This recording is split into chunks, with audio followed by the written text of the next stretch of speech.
that 新增 no 的 truth TFLO escapes 环 a 境光谱 hard-working 的画 employee 面技术 like 运用 me.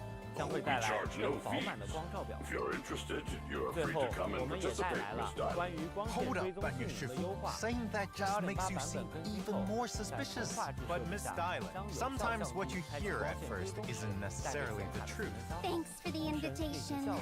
I already get my daily 好的， exercise from 以 chasing 上就是 down 本次 money-hungry 前瞻通讯 idiots 带 who 来的 make 全部优化信息 complaints. Or 了。 going around 更 being 多 a 优化 model 详情， citizen. 敬请关 As 注 for the 官方 complaints 公 about 告 the。martial arts 另 school, 外， I'll 我们 investigate 还 your 有一个 special 好消息 training and 要 make 与 my 各位 own 漂泊者 judgment. 分享 A。top-tier 明朝 customer PS5 service 实体 employee. 版豪华礼包 One must 目前正 remember, 在精心制 all 作中， complaints are 该 important, 实体版 but 将于 KPI 2026 is 年 the 春 most 季 important. 正式发售， Looks like you 内含 really 明朝 value this PS5 游 customer 戏光 service 盘、 job of 明朝 yours, but I PS5 can't 豪华 help 版 being 特别周边 curious. 以及一 I 款 heard 限定意象声牌 about。Miss 届时 Dylan's，漂 actual 泊者们可通 organization 过线 that 上与 each member 线 has 下平 their 台进 own 行购买。 gauge. 更多 So, 情 Miss 报 Dylan, 将后续在 what's 官方 your 社媒平台公布， That's 敬请期 info 待。 for 现在给大家送上 VIPs 最后一个 only. 兑 You'll 换 have 码 to pay，请 extra 漂泊者 for 们 it. 及时进入游戏 I'll 兑换 leave 领 this 取哦。 truth for our VVIP proxies to discover for themselves. It's not like I'm curious or anything.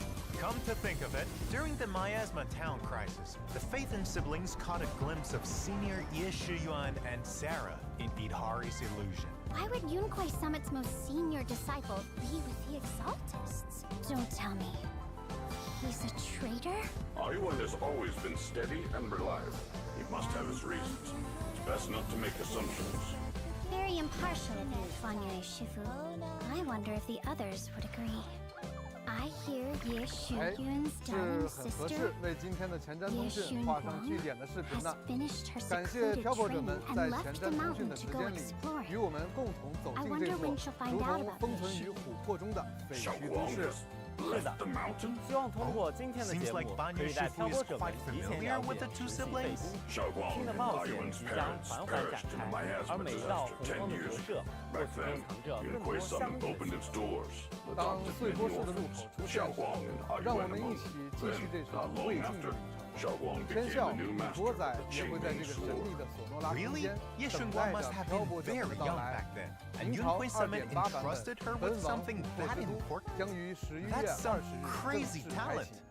希望这段 Speaking 崭新 of, 的旅程像 It's 波 no 仔亲 secret 自 that the 调制的咖 previous 啡一样， masters of the 散发 Qingming 浓 sword 醇的 all 香气 met。terrible 漂泊者们 ends. ，According to 11月 intel 20 from 我 Internet, 们碎波视 overusing the 线， Qingming 拜拜。 sword will corrupt the wielder's memories and senses, even their life force. The previous master was Yixuan Shifu's sister, Yijiang Shifu. Such a heavy past. To stop this cycle of misfortune, Yixuan Shifu created a special sword case and placed upon it a seal. So long as she does not open the sword case and use the Qingming sword's core power, the repercussions will be negated, and Shaoguang will remain safe. So it seems, not only did the miasma steal their childhood from them, it also resulted in Ye Shunguang inheriting the Qingming sword. Yes, the Exaltist worship of the creator is closely linked to the Hollow and Miasma, and Sarah is a core member of the Exaltists. I can't think of any logical reason Master Ye Shiyuan would ever work with the likes of her. The most important thing right now is to find Ayuan and figure out what's going on. Recently, the miasma in Lemnian Hollow has been receding, and the old mining site that was swallowed by miasma 10 years ago has been revealed once more to the people. But with citizens letting their guard down against the miasma, they get themselves into danger, rushing in to explore. Recently have saved many disciples and residents have gotten into trouble there. If something's going on, perhaps there are clues in that area. I feel so safe with Banyu Shifu around. The old mining site. There might be some tough customers over there. You mean tough ethereals? Indeed. I've also felt an odd presence there. If we plan to continue, we must do so with caution. It seems we can only wait and see to find out Master Ye Shiyuan's whereabouts and if Ye Shunguang will embark on a journey in search of her brother. As for whether Dylan has ulterior motives for this journey, and what secrets Ban Yue Shifu might be keeping, let's dive into the new story chapter on the precipice of the abyss and find out together. Let me tell you all another secret. At the end of the show, a mystery guest will make an appearance to talk with everyone about the story. Don't miss out. Also, more information about Ban Yue and Dylan will be released on the official channel soon, so stay tuned to our official social media. As a supposed Krampus judge, Miss Dylan's combat prowess is not to be underestimated. Compared to facing enemies head-on, I prefer to call in some friends. Let's check out the frontline intel.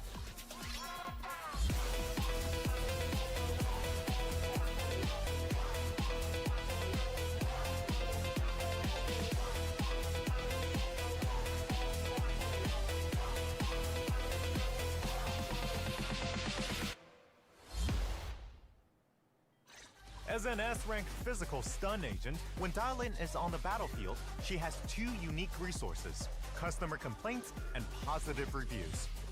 While Dylan has a customer complaint point, hold the basic attack button to unleash Get Lost. If Miss Dylan uses Get Lost to trigger a chain attack or summon squad mates during a chain attack, the next squad mate will enter the battlefield with their ultimate. The cost is a certain number of Miss Dylan's positive reviews. If Get Lost fails to trigger a chain attack, then it consumes more positive reviews, and your next squad mate still uses their ultimate when they enter the battlefield. If you think it's good value for the money. Please leave us a 5-star review. If you team up with a Raptor or attack agent, you can also increase the damage of some of Miss Dylan's skills. After all, having backup is an element of strength. Additionally, Dylan's EX special attack will appear in 3 forms: rock, paper, and scissors in sequence. Upon hitting enemies, Dylan will accumulate a certain amount of positive reviews and grant the overwhelmingly positive effect to the whole squad, increasing their damage. When enemies are hit by paper skills, they will be those inflicted names with for a malicious customer service complaint reps effect, like you. extending their stun duration I'm so and sorry. increasing the stun damage multiplier until the enemy recovers from stun.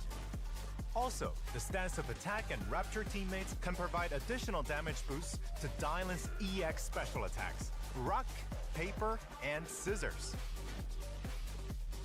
Check out how it looks in combat. In combat, use EX special attack first to quickly stun enemies while racking up positive reviews and inflicting the malicious complaint status on enemies. Then call your teammates in to use their ultimates, doing burst damage. Overall, Miss Dylan not only has excellent stunning capabilities, but she's also skilled at summoning teammates to unleash their ultimates. With both stun and damage boost abilities, Miss Dylan's skills are as impressive as her second identity. Oh, what was that? Beep, beep. You have disconnected from the call. Thank you for using our service. Remember to give a 5-star review. Taking in disciples to teach and purging evil. I bet Banye Shifu is also super strong, right? I've Stun already burst experienced the support then. Banyu Seems Shifu's like it, fist yeah. firsthand. Let me show you all how he does it.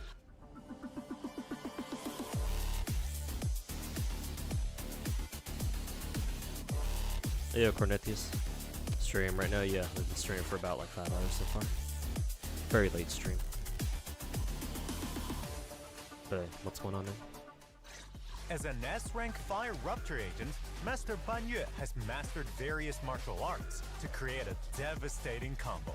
If you can master it and chain his moves, you can unleash powerful and flashy skills with a high skill ceiling. Banyu Shifu has multiple sets of skills. With sufficient adrenaline, you can create different combinations by pressing the basic attack button for light attacks and the special attack button for heavy attacks, chaining different skills freely during combat. In addition, each skill has its own special perfect cancel moment. If you can input the command for the next move precisely at this moment, then you can launch the next attack at a faster speed. An enemy attacks during that? Oh, they're actually using, they're actually reusing A rank in the vulnerable state while performing his EX special attack. After a dodge counter or timed assist attacks follow-up, you can mechanic hold shit. the basic attack or special attack button to quickly unleash his next move. Even if you drop your combo, you can still use Immovable Mountain to perfectly block your opponent. Things come as they do naturally. If one wishes to fight as the mind desires, they must practice diligently. When Wrathful Fire is fully charged, hold basic attack to activate Visage of Wrath, and Banyu Shifu will enter the 4-armed Vajra form. Wrathful fires? Yes, by consuming adrenaline, blocking or parrying enemies, I recover wrathful fires. In the Visage of Wrath state, Banyu Shifu's entire body will be engulfed in flames, and he'll become a 4-armed Vajra. During this, by holding the special attack button, you can unleash 4 different skills with a single tap and finish with Toppling Mountain. However, if you manage to manually execute the skill, I'll gain a stack of Vidiraja, which boosts my damage. In this state, it also becomes easier for me to perform quick attacks compared to the normal skill. So, what's Toppling Mountain? Upon entering the Visage of Wrath state, hold the basic attack button and Banyu Shifu will unleash Toppling Mountain, crushing enemies between massive boulders. If you can manually execute different EX special attacks before unleashing Toppling Mountain, then he can unleash an additional attack, launching his prayer beads at the enemy. Oh, and that means Banyu Shifu truly has the potential to become an elite hired hired hand. In combat, Banyu Shifu will serve as the main attacker, continuously fighting on the front line. By effectively managing his adrenaline and rage, you can unleash endless chains of attacks, keeping the enemy under constant pressure. Teammates who can provide support from off-field or by switching in quickly will typically become Banyu Shifu's go-to options. As expected of Banyu Shifu, each punch hits its mark with unparalleled power. How strong. So scary. Accidents can easily happen in a fight, so it's important to scale your power for each battle. As a Shifu, I have a duty to my disciples, and therefore must set a good example for them. As a renowned auditing organization, I wonder what a Bangbu from Krampus Compliance Authority is like. I guess you can say that guy's got something to do with auditing, too. Berkbleak has a massive multi-use component installed on its head that can be used as a laser sensor cannon in battle. When the scanner senses a target, it will use floating turrets to attack enemies. Upon triggering a chain attack, it will fire even stronger lasers. It's a real all-in-one inspection and combat package. If there are at least 2 Krampus members in the squad, Berkbleak will deal even more days. It's a pretty amazing helper. Besides Krampus's Little Bangbu, built-in Bulak will also be joining the battlefield in this update. In combat, it swings a building block hammer, brutally smashing enemies, and unleashing block spikes. Made of When Legos, there's a support character in your but due squad, to not only international does its copyright active laws, skill it's not. damage increase, but it also unleashes more spikes. It's worth noting that proxies can obtain build and Bulak for free in a future event. Now, let's go over the signal search info for version 2.4. In the first half of version 2.4, proxies can obtain the limited S-Rank agent Dialin and the S-Rank W engine Yesterday Calls. Through the exclusive channel, Voice of the One Just Spoken Frames, and yeah. W Just engine channel Frames and, Dissonant Sonata. Ring ring! Your top You can tier actually customer negative edge. service is here. Meanwhile, S-Rank agent Hugo and the S-Rank W engine Myriad Eclipse will rerun. Available through the exclusive channel as Yesterday Dies and W engine channel Vibrant Resonance. In the latter half of the update, proxies can obtain S-Rank agent Banyue and S-Rank W engine Wrathful Vajra via the exclusive channel through Knight's Inferno and W engine channel Dazzling Choir. Whatever you seek, I will devote myself wholeheartedly. Also, Ellen from Victoria Housekeeping will be making another appearance in the latter half of the update. Proxies can obtain her through the exclusive channel Mellow Wave Ride, along with her signature W engine via the W engine channel Dazzling Melody. Berkbleak, the elite observer from the Krampus Compliance Authority, will be joining us too. Proxies can select Berkbleak as the Raid Up Bangbu in the Bangbu channel. If he doesn't behave, we also provide a free maintenance service. New agent avatars and trust events will unlock after proxies have contracted the corresponding agents. What interesting daily encounters await with these 2 agents? Proxies can invite them and see. After building trust, you also unlock the corresponding agent's dynamic wallpaper. If you invite me, I can get you some special VIP exclusive privileges. Oh, I shall prepare tea and await your arrival. If you ever have a moment, Your Honor, feel free to visit any time.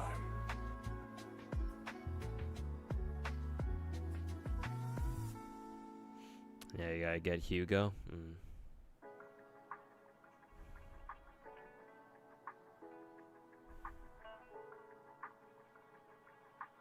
Gotta try out Guitar Girl and CZN. I feel like she's good, I just don't know how to play her.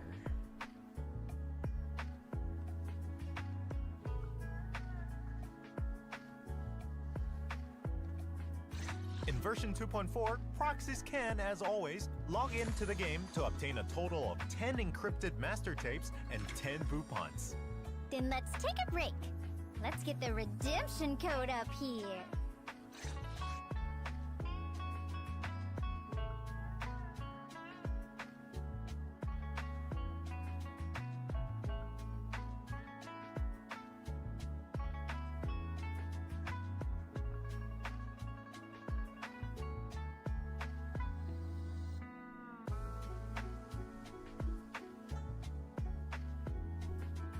Hey, Warwick.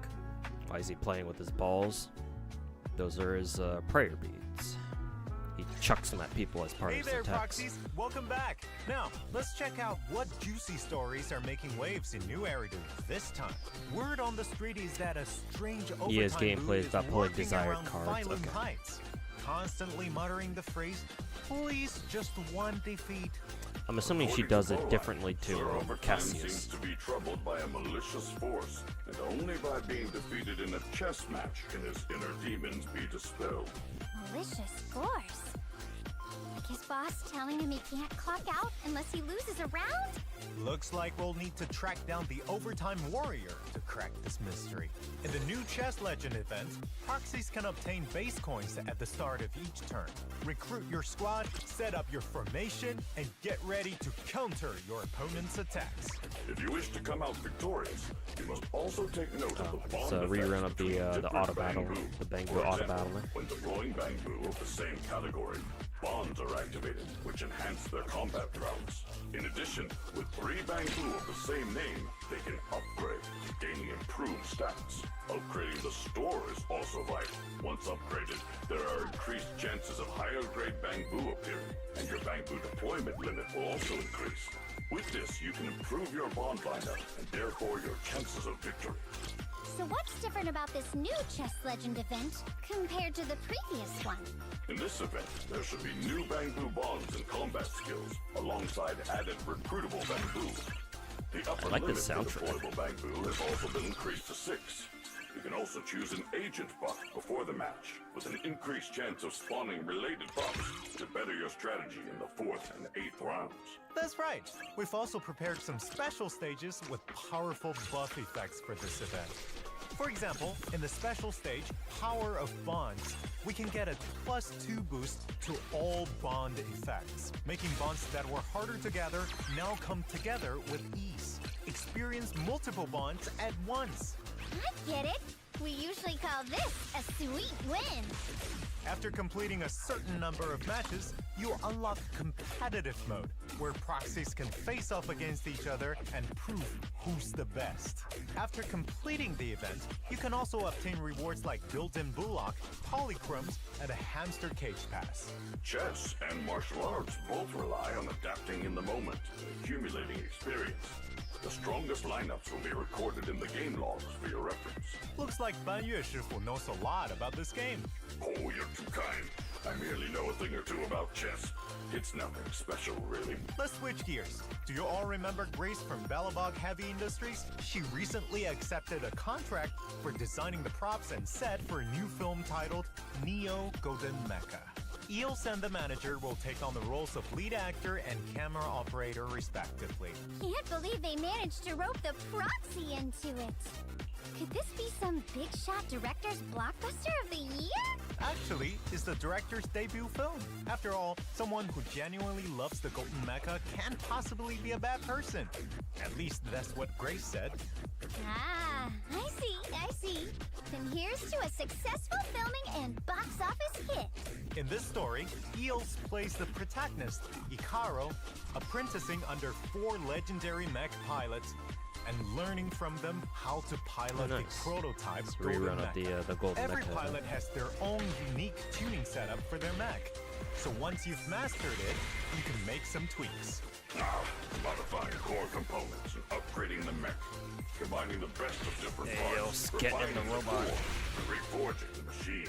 A method that combines the essence of inheritance and overcoming limits. Truly worthy of respect. Additionally, while exploring the base, Ikaro, facing danger along, will draw his mighty hammer to fight his enemies. After being forged through combat and inheriting the legacy of the mech pilots, Ikaro will transform into the ultimate warrior. Shouldering the responsibility of protecting the human frontline, it will challenge the traitors who dare try and build their own civilization. And what was the result of this battle? As for who comes out on top, that will be revealed during the event. Like they say, stay tuned to find out what happens next. Right, see, very well. Also, completing the event challenges will earn you awesome polychrome and name card rewards. Word is, Ms. Zhao from Krampus has arranged a special assessment for the Proxy siblings. Oh? An assessment from Senior Zhao? This is gonna be good. So what's it about? Tell me! Proxies need to assist Senior Zhao in conducting on-site inspections of businesses with investment potential. After completing the assessment, proxies will receive rewards such as polychromes and boupons. After all, passing the test means your skills have earned Krampus's seal of approval. Wow!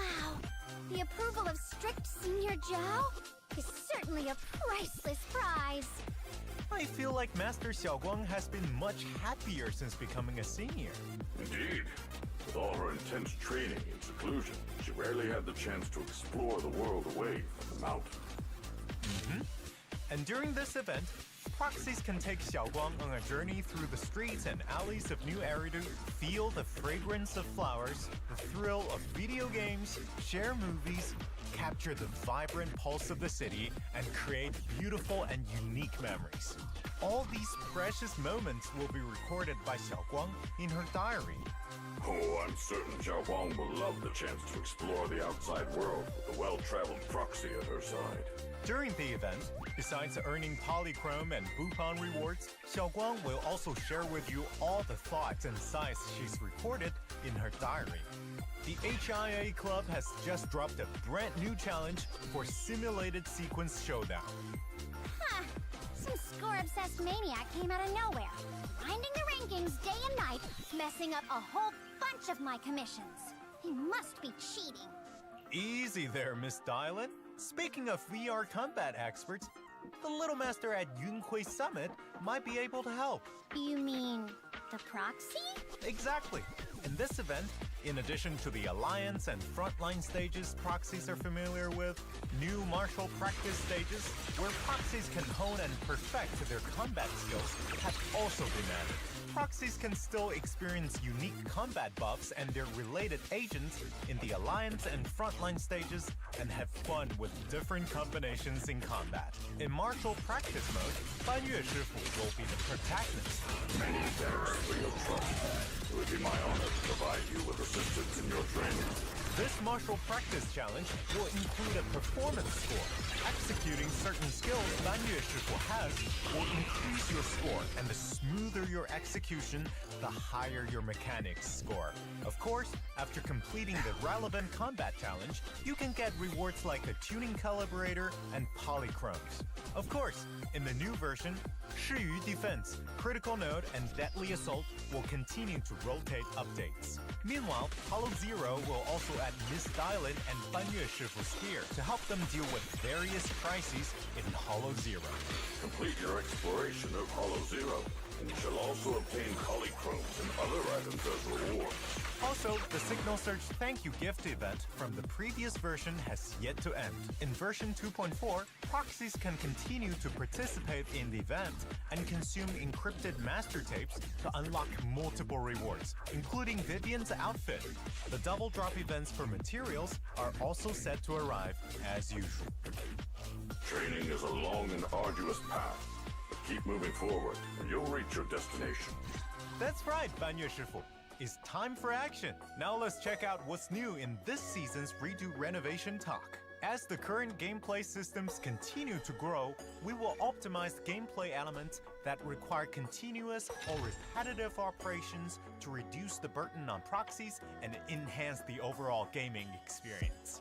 First, in the Suibian Temple gameplay, the periodic rewards from Divan Pawn Shop will be discontinued after version 2.4. These rewards will be available through other means in future versions. The rewards in Divine Treasures will be retained, and new accessories for Delicate Sunlight and Soaring Crane will also become available. Second, to help proxies redeem rewards more easily and quickly, an auto-management system will be added to the Suibian Temple gameplay.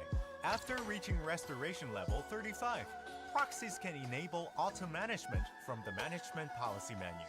Once activated, this function will run for up to 20 hours, during which the proxy can come and reap the harvest at any time. During auto-management, priority will be given to completing orders within the current Yamcha scene cycle, ensuring that proxies can get Omni Coins and Cloud Crests first, to redeem goodies at Devon Pawn Shop. You don't have to make so many choices anymore.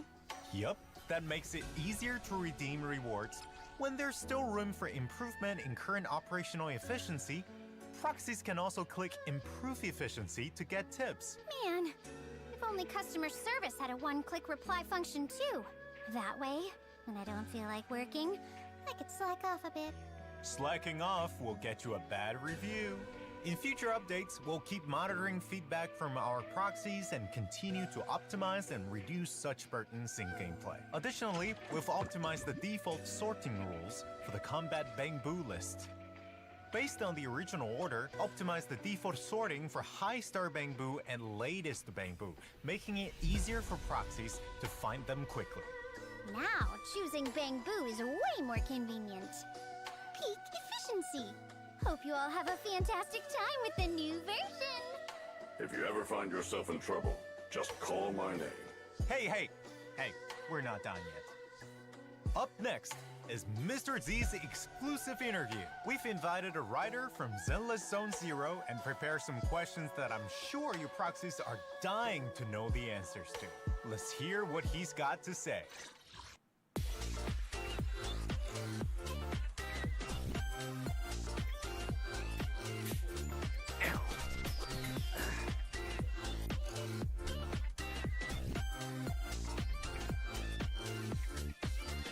在《绝群》第2季的故事中，我们从不同阵营的视角逐步推进，讲述了陈辉平这个鱼龙混杂的地方，各方势力如何因利益、信仰、伤痛以及荣耀纠葛在一起。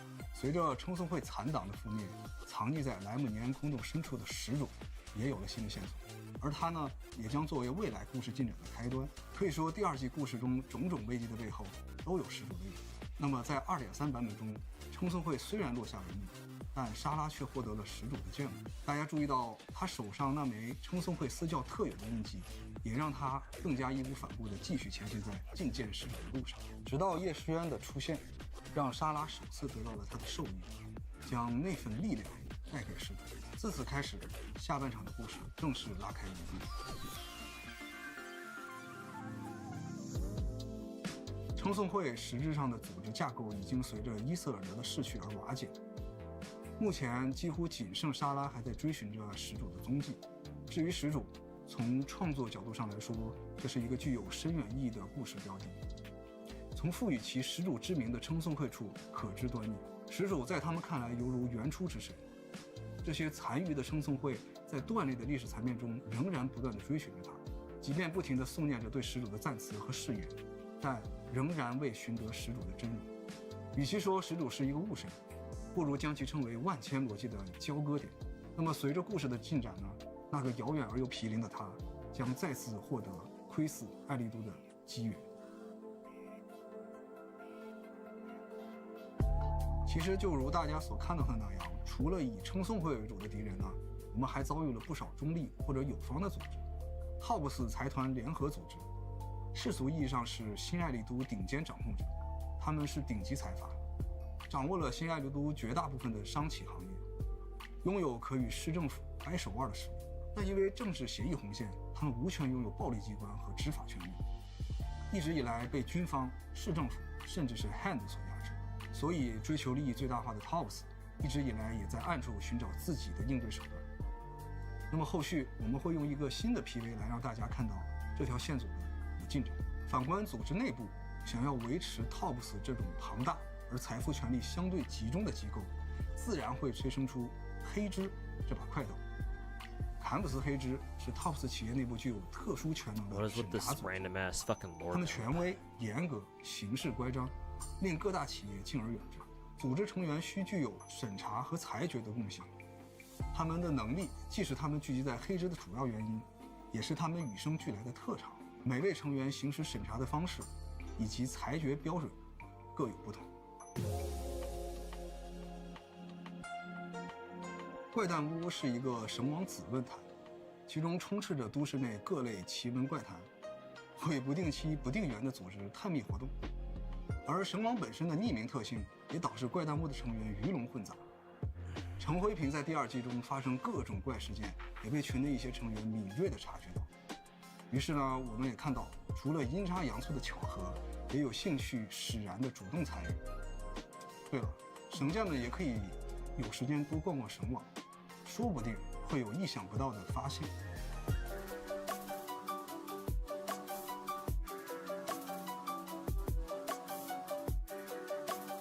4大 AI 是基于新爱丽都这个现代都市的土壤而嫁接出来的概念，在被投放之前的形态呢，没有人知道。而 Ferry 也并不知道的是，它是新爱丽都第一个达成协议的智能体。可以肯定的是 ，Ferry 并不是现今唯一苏醒的智能体。那我们可以期待后续版本中会有哪一位智能体会率先登场。在2.2版本中，伊瑟尔德被击败以后呢，哲灵兄妹因为会吸的特殊机制，意外地触发了老师的记忆。那这个意外对于哲灵来说其实是一种必然，这份力量源自于他们的神秘身世。在早先的版本中，我们看到主角曾经在外部以太能量的冲击下，伴随着瞳孔的亮起而产生了强大的以太不明力。在那之后，哲和灵也意识到自己存在某种特殊性，后续哲灵兄妹将会面临意想不到的危险，而这份特殊性也会在后续的版本中有更进一步的展开。另外，我们之前在习德个人线的故事中曾提到，它是赫里俄斯机关的遗产。准确地说，它是当年赫里俄斯机关某个计划中还未成型的实验体。至于他提到与哲和灵是同类，除了他们都有特殊的以太适应体之外，也是因为他们在那个计划中承担的作用比较相近。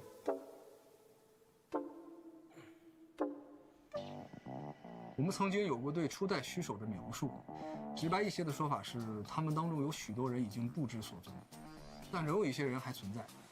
后续的版本中，我们会有机会和他们见面。随着新爱丽都内空洞大范围波动的减少，初代虚手之后的新人受封机会也会变得极少。我们此刻目击所见的也只有新建雅，还有极少量有潜力的人选仍在观察期。同时呢，由于新爱丽都近几年较为平稳的快速发展，居民的观念也多少有所转变。一部分有能力的人对虚手这个头衔并不感冒，还有一部分则加入了与虚手对立的组织。这些都将给新爱丽都的未来埋下更多的变数。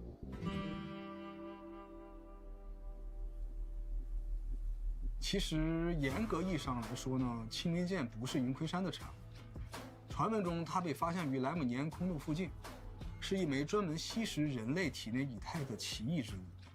接触过的普通人都因无法承受而遭受了反噬，直到有一名高人凭借极强的以太控制力，抑制了此物的肆虐，才平息了这场风波。而后，这名高人游历四方，均未能寻得杀阵之法，无奈，只能在一座偏远的山上将其打造成一柄利剑，起名为青灵剑。云魁山也自此成立。而另一方面来看呢，那位高人道统也得到了传承。他主张的济世渡人的理念，留下了一些修炼之法，诸如移形换位、操控兵器、化解疾病和通灵鸟兽等，也让云魁山成为盘踞一方的势力。提到青灵剑这把有十足个性的武器，不难联想到另外一位更有个性的角色——星剑雅的刀。没错，星剑雅的刀曾经侵蚀过雅的意志，若不是雅最终抵抗住了妖刀的侵蚀，后果则不堪设想。可能大家已经注意到，这两把武器都对使用者有着强大的负面影响，这就是力量的代价，而代价的源头与空洞有着极其紧密的联系。小光是天赋不输怡玄的云魁山弟子，他也是青灵剑的新主人，但青灵剑并不是一把可以被人随意使用的兵器。与其说小光能使用青灵剑，不如说青灵剑选择了小光。当怡玄得知这个消息后，姐姐一将因青灵剑而殒命的伤痛再次袭来。为了避免悲剧重演，便将早年用来压制青灵剑反噬的剑匣赠予了小光，并且以修炼为由将小光排除在危险任务之外。即便这样会导致小光有挫败感，即便这样会使用小小的谎言，怡玄和随便官的一众同门仍然尽力保护了小光，直到怡玄可以找到万全解法的那一天。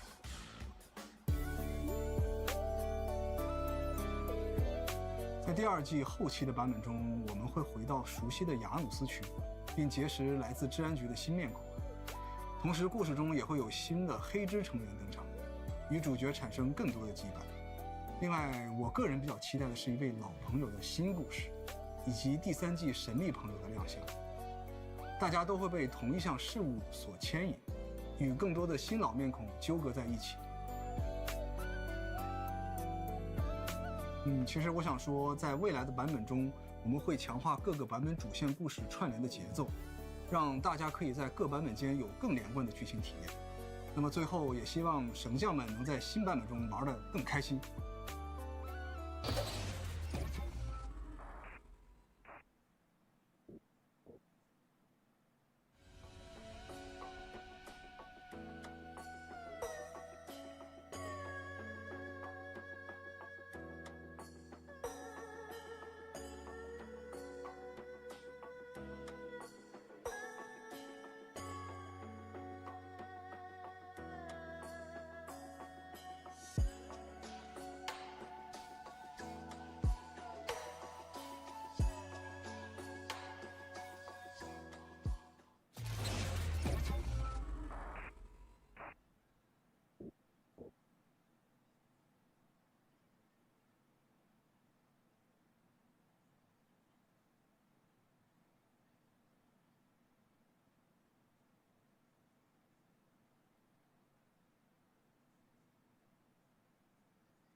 Oof. Okay.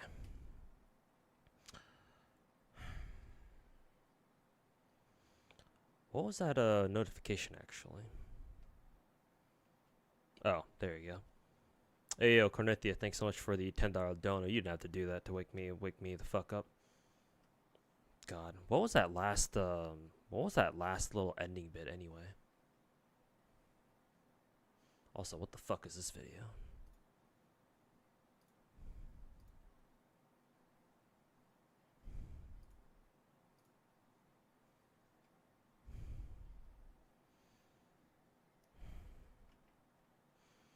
But yeah, I don't know what that last bit of the stream was all about.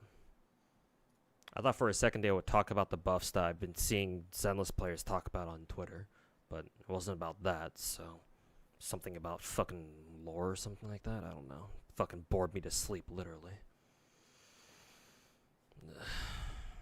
Yeah, you thought so too, right? Mid-piece fan? Yeah. I figured they would talk about that, like the Soldier 11 buffs or like the Grace buffs, but nah, they didn't do any of that shit.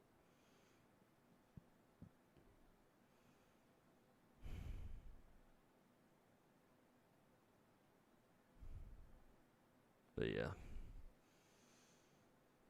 Cool, I guess. But